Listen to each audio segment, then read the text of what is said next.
It's called a fiasco for probably lots of Really?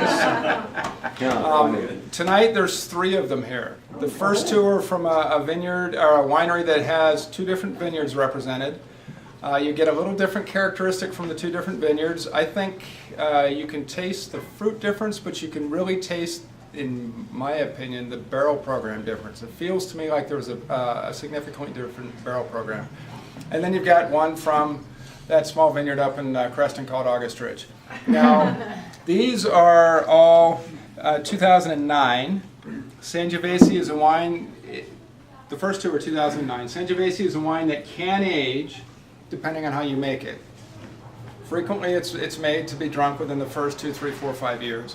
We make it, once again, a little more mid-palate finish. It'll probably go 10, 12 years. Italian varietals as a general statement, and Sangiovese is a great example of this, changes a huge amount in the first 5 years it's in the bottle. I'm not going to say it gets better. It changes a huge amount. So it's incumbent upon you to figure out when do you like to drink Sangiovese from that winery, because the style in which you make it makes a difference in that as well.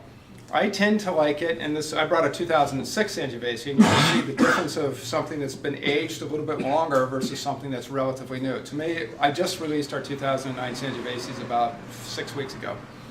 And our 2010 Sangioveses haven't been bottled yet. So once again, it's a winery style thing. Now, I'm going to suggest, since there's 3 of them,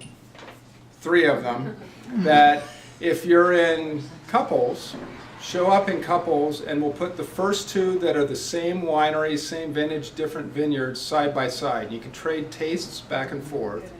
And then after you're done with that, we'll do the 06 version that I have. And what I think you're going to get is more fruit in the younger one. The 06 is going to have more dried or paper-dried fruit, a lot more spice. It's a little more earthy. Once again, that's a little more towards the Italian style. Now, Sangiovese flavors are sour cherry, it's the predominant flavor, a little bit of strawberry, a little bit of black cherry. In California, they tend to have spice. In Italy, they don't have much spice.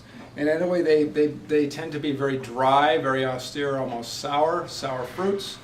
In California, they tend to be a little richer, a little fuller bodied, and the finishes can be as long, but they're a little fuller in the finishes.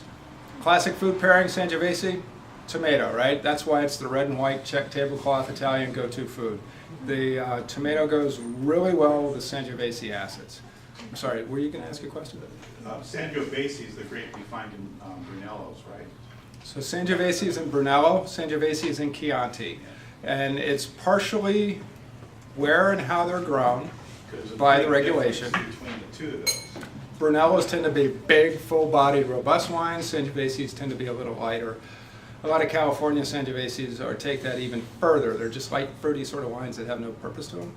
In my opinion, you might like them a lot. Hopefully I didn't offend you. But Chianti is traditionally, first definition was a blend of 3 grapes.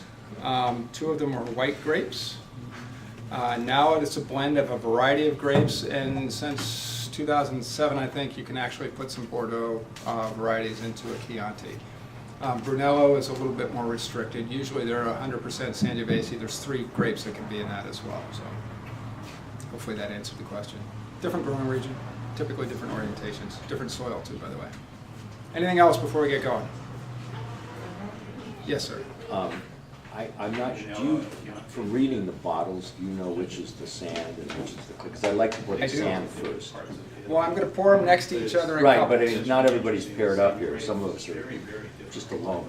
No, you're not. Get 2 glasses, Drew. No, oh, I see, but we don't have extra glass. Okay, whatever, no, that's You're good. alone together. Okay. And No, it's fine. I'll do the if you're going to do the pouring,